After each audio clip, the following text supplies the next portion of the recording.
स्वागत है आप सभी को अपना YouTube चैनल मैथ के जादूगर पे। तो आज इसी मोटिवेशनल कोटेशन के साथ जो आप देखे हैं, आज की क्लास हम स्टार्ट करने चलते हैं। तो क्लास चल रही है कौन? CI। CI का हिंदी होता है चक्रवृद्धि ब्याज। CI का हिंदी होता है चक्रवृद्धि ब्याज। कल तक हम लोग क्लास देखे क्वेश्चन नंबर 28 तक। अब आगे देखेंगे अगला क्लास क्वेश्चन नंबर 29 से। उससे की पहले हम छोटा छोटा कुछ बेसिक जान जाते हैं ताकि हमें क्वेश्चन बनाने में बिल्कुल आसानी हो। आइए, 5 साल में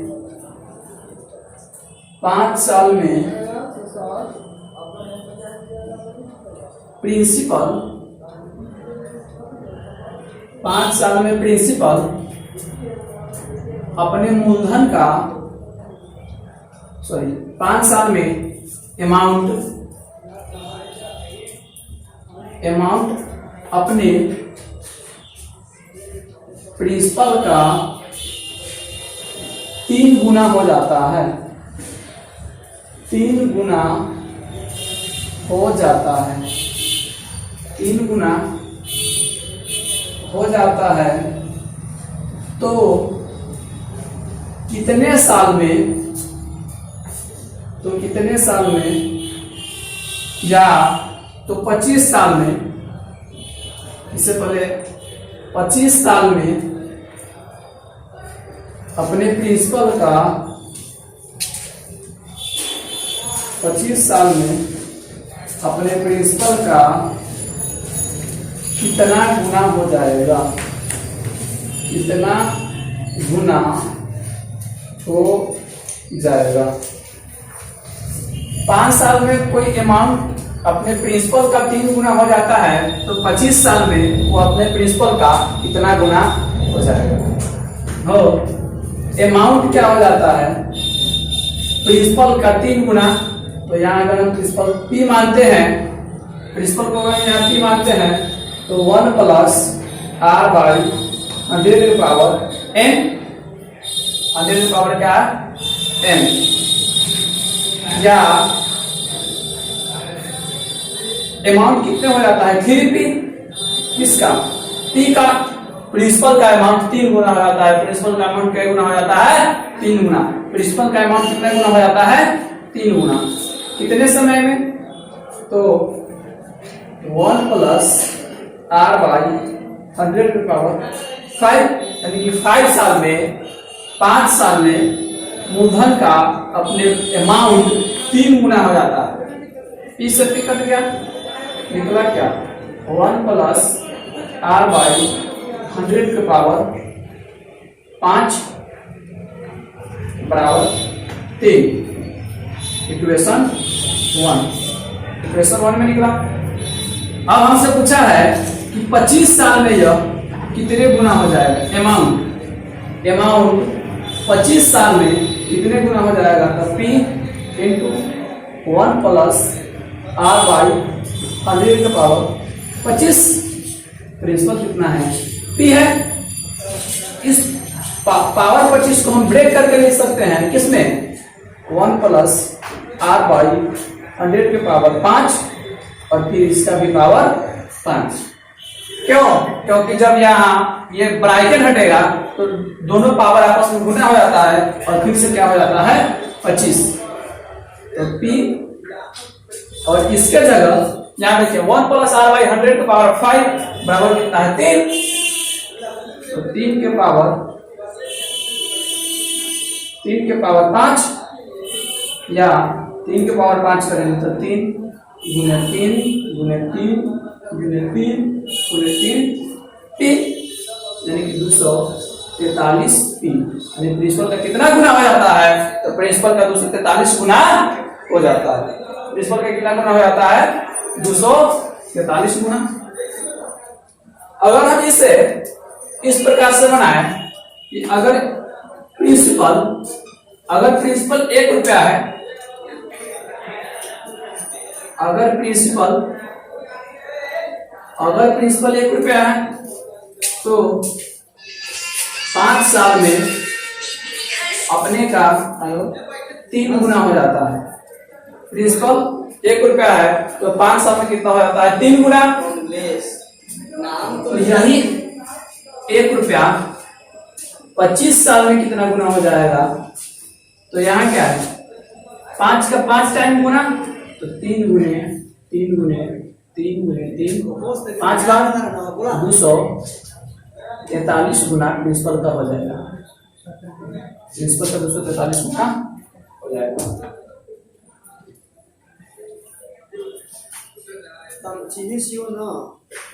आइए अगला कंसेप्ट के साथ भी देखते हैं।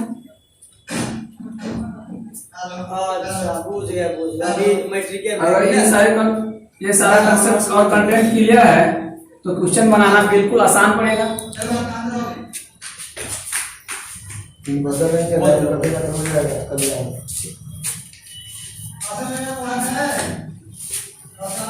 अगर प्रिंसिपल 1 रुपया दिया हो, अगर प्रिंसिपल 1 रुपया दिया हो और 7 साल में अपने का 1.6 गुना हो जाता है। अगर प्रिंसिपल 1 रुपया है और 7 साल में ये क्या है? प्रिंसिपल और हो जाता है तो क्या हो जाता है? अमाउंट। 1 रुपया प्रिंसिपल है, 7 साल में 1.6 गुना हो जाता है। क्या हो जाता है? अमाउंट। तो आपसे पूछ देगा कि यही 21 साल में कितने गुना हो जाएगा? यही शॉर्ट फॉर्म में लिख रहे हैं, यही 1 रुपया 21 साल में 21 साल में कितना गुना हो जाएगा? 21 साल में कितना गुना हो जाएगा? तो यहाँ देखेंगे ये 1/6 1.6 का मतलब क्या होता है? 8/5। कहने का मतलब है कि कोई भी प्रिंसिपल 7 साल में अपने का 8/5 गुना हो जाता है। तो यहाँ कितने 7 है? तो यहाँ देखिए 7 + 7 + 7 3 साल है, तो यहाँ 3 टाइम लगेगा। 8/5 8/5 यानी कि 1.6 गुने 64/25 गुना गुना हो जाएगा। उसी का 1.6 गुने 64/25 गुना। ऐसा क्यों हो जाता है? तो यहाँ देखेंगे 8/5 गुना होता है कितने साल में? 7 साल में। 7 साल में 8/25 गुना। फिर अगर 8/25 गुना होता, सॉरी 8/5 गुना, तो फिर 7 साल, यानी कि 7 साल प्लस 7 साल लगता, 7 साल प्लस 7 साल लगता। फिर अगर इसका 8/5 गुना हो रहा है तो फिर क्या रहेगा? 7 साल प्लस 7 साल, यानी टोटल कितने साल हुआ? टोटल हुआ 21 साल। 21 साल में कितना गुना हो जाएगा? तो अपने का 8/5 किसका? ये सारा अपना प्रिंसिपल का। तो चलिए इन सारे कॉन्सेप्ट के साथ आप क्लियर होइएगा। आइए आगे भी देखते हैं।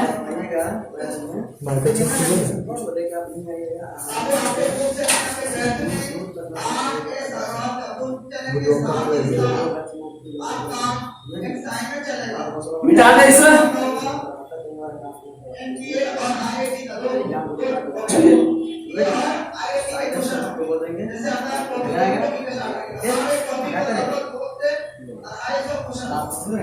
अब देखते हैं कि अगर उतना टाइम्स दिया है यानी कितने गुना हो जाता है और टाइम निकाला है यानी कितने वर्ष में होता है, तो हम क्या करेंगे?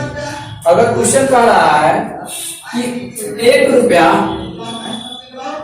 रुपया 6 साल में 1 रुपया 6 साल में 1.72 गुना हो जाता है। यानी प्रिंसिपल कितना है? 1 रुपया, और हो जाने का मतलब क्या है? अमाउंट हो जाता है कितना गुना? 1.728 गुना। तो आपसे पूछेगा कि यही प्रिंसिपल कितने समय में 1.44 गुना हो जाएगा, कितने समय में 1.44 गुना हो जाएगा।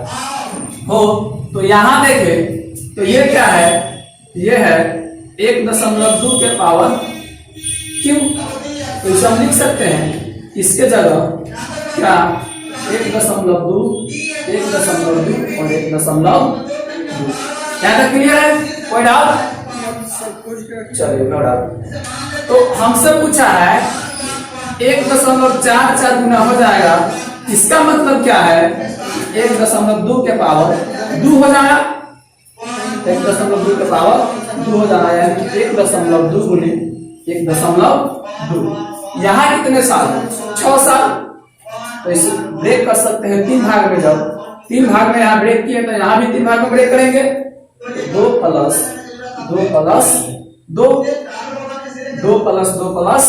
2 अब यहाँ क्या है, यहाँ 2 आया, यहाँ 1 कट जाएगा, कितने साल में हो जाएगा, तो 4 साल में है। वही प्रिंसिपल अपने का 1.44 गुना कितने साल में हो जाएगा, तो 4 साल में हो जाएगा।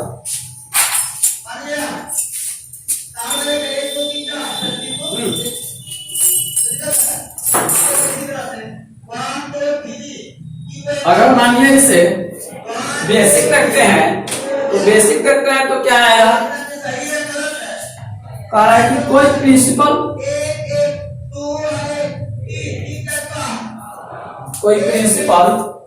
अपने का 1.728 गुना हो जाता है।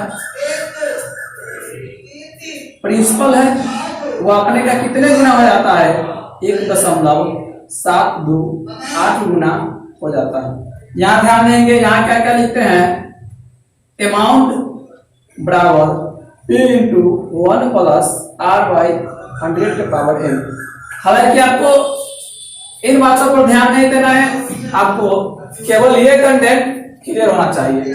कोई प्रिंसिपल, तो प्रिंसिपल क्या है, P अपने का 1.728 गुना हो जाता है। तो ये क्या हो जाएगा, 1.728 P कितने साल में, तो 1 प्लस R/100 के पावर कितने साल में हो जाता है, तो 6 साल में रहता है। टाइमिंग क्या हो जाएगा, 6। तो अब यहाँ क्या करेंगे, P से P कट गया और इसे लिखेंगे 1728 बटे 1000। क्या लिखेंगे, 1728 बटे 1000 बराबर क्या, 1 प्लस R/100 के पावर 6।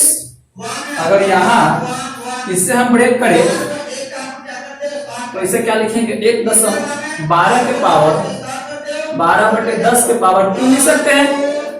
और यहाँ क्या लिख सकते हैं, 1 प्लस R/100 के पावर 2 के पावर 10, 2 के पावर लिख सकते हैं क्या है, तो आप कहेंगे कि बिल्कुल लिख सकते हैं। यहाँ 3 से 3 कट गया, यानी कि 12 बटे 10 गुना हो जाता है कितने सालों में, तो 1 प्लस R/100 के पावर 2। लेकिन हमसे क्या पूछा है, हमसे क्या पूछा है, इतना गुना नहीं पूछा है, यानी कि 1.2 गुना नहीं पूछा, इससे क्या पूछा है, स्क्वायर। तो इधर भी क्या करना होगा, स्क्वायर। तो 1 प्लस R/100 के पावर स्क्वायर, फिर इसका स्क्वायर कितना हो जाएगा, 1 प्लस R/100 के पावर 4। तो ये 1.44 गुना कितने सालों में हो जाएगा, तो यहाँ आएगा पावर 4, यानी 4 सालों में हो जाएगा। सारे कंटेंट से आप लोग क्लियर हो पाते होइएगा, सारा आप लोगों को समझ में आ गया होगा।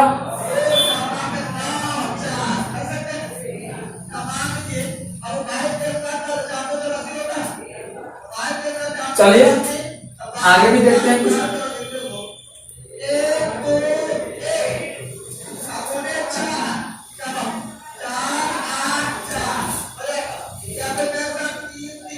आगे भी कुछ देखते हैं क्या है।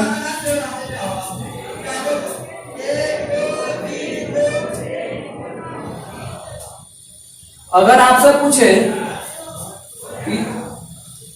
पूछे कि कोई प्रिंसिपल 15 सालों में, या आपको साधारण दे दे कि 64 रुपया 15 साल में 125 रुपया हो जाता है।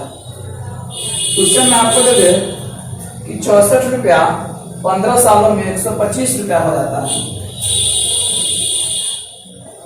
64 रुपया CI की दर से 15 वर्षों में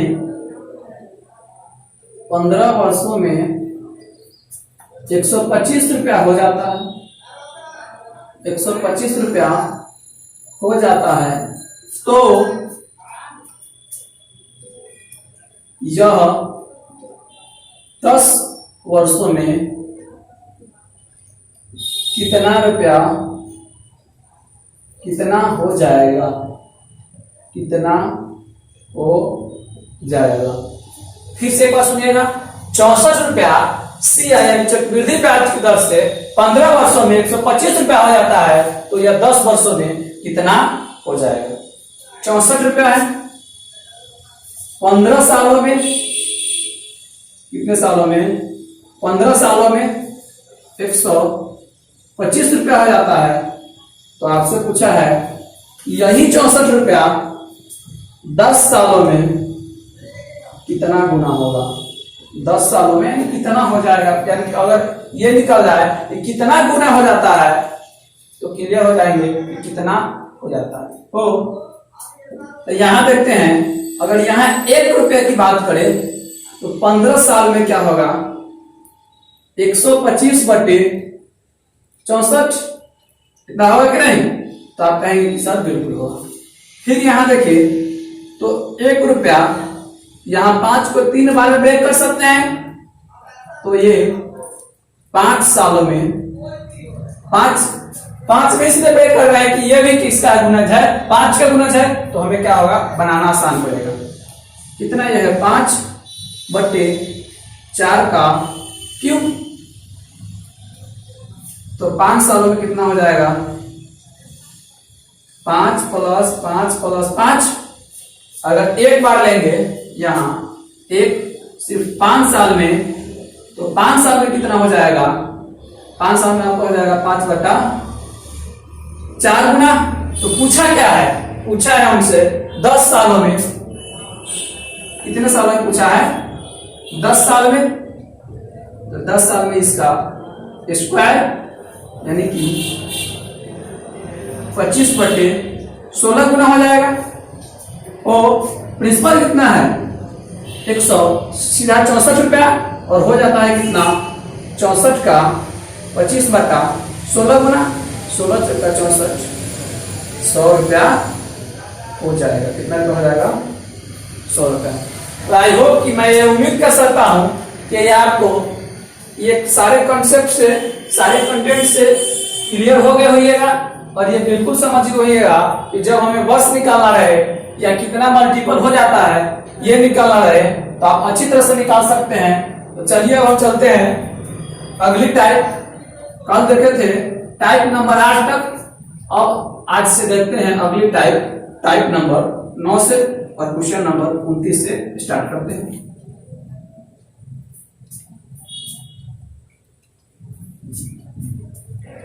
किसी भी क्वेश्चन को पढ़ने से पहले उसका कॉन्सेप्ट पढ़ना जरूरी है।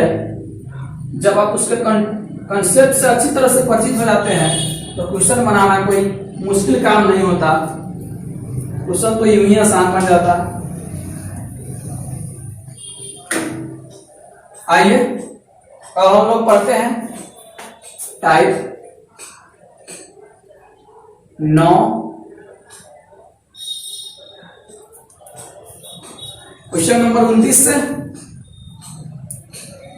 क्वेश्चन नंबर 29 ITI 2004 का पूछा हुआ क्वेश्चन था। ITI 2004 का पूछा हुआ क्वेश्चन है। क्वेश्चन आप लोग के सामने स्क्रीन पर दिख रहा होगा, क्वेश्चन को आप लोग पढ़ना ना भूलेंगे। 5,000 रुपए और 2 वर्ष के लिए 4% वार्षिक ब्याज की दर से साधारण ब्याज और चक्रवृद्धि ब्याज में अंतर कितना होगा? हो तो ये क्या है, ये जो कल पढ़े हैं उसी पर आधारित क्वेश्चन है। तो हम जानते हैं कि 5 वर्ष में 4% से रेट 4% से 2 साल का आप लोग क्या बताएंगे? सीआई। तो सीआई कितना होता है?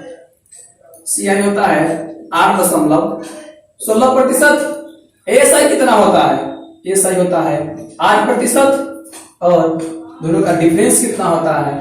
दोनों का डिफरेंस होता है 0.16%। आई होप, मैं उम्मीद कर सकता हूं कि जो हम आप लोगों को जादू दिए थे 2 साल में CISI और उसके डिफरेंस का आप लोग बिल्कुल अच्छी तरह से याद कर लिए होइएगा। तो ये दोनों लिखने की हमें कोई आवश्यकता नहीं थी, सिर्फ दोनों का डिफरेंस कितना है तो 0.16%। तो प्रिंसिपल कितना है? प्रिंसिपल 5,000 रुपया। तो प्रिंसिपल का यानी कि 5,000 रुपया का कितने गुना? 0.16/100 पॉइंट जाएगा, यहाँ 100। दोनों में अंतर कितना है? 8 रुपया। दोनों में अंतर कितना है? 8 रुपया। अगर आप इसे याद नहीं रखते हैं तो आप इसे निकाल भी सकते हैं। किससे? x + y, या इतना तो आपको याद होगा x² + x²/100। इससे भी आप इसे निकाल सकते हैं। अन्यथा आप जब बेसिक बनाने लगिएगा तो फिर आपको क्या करना होगा? सीआई निकालना होगा, एसआई निकालना होगा, फिर उसका डिफरेंस निकालना होगा। ये बहुत लेंथी प्रोसेस हो जाता है। तो इसका आंसर कितना मिला? 8 रुपया।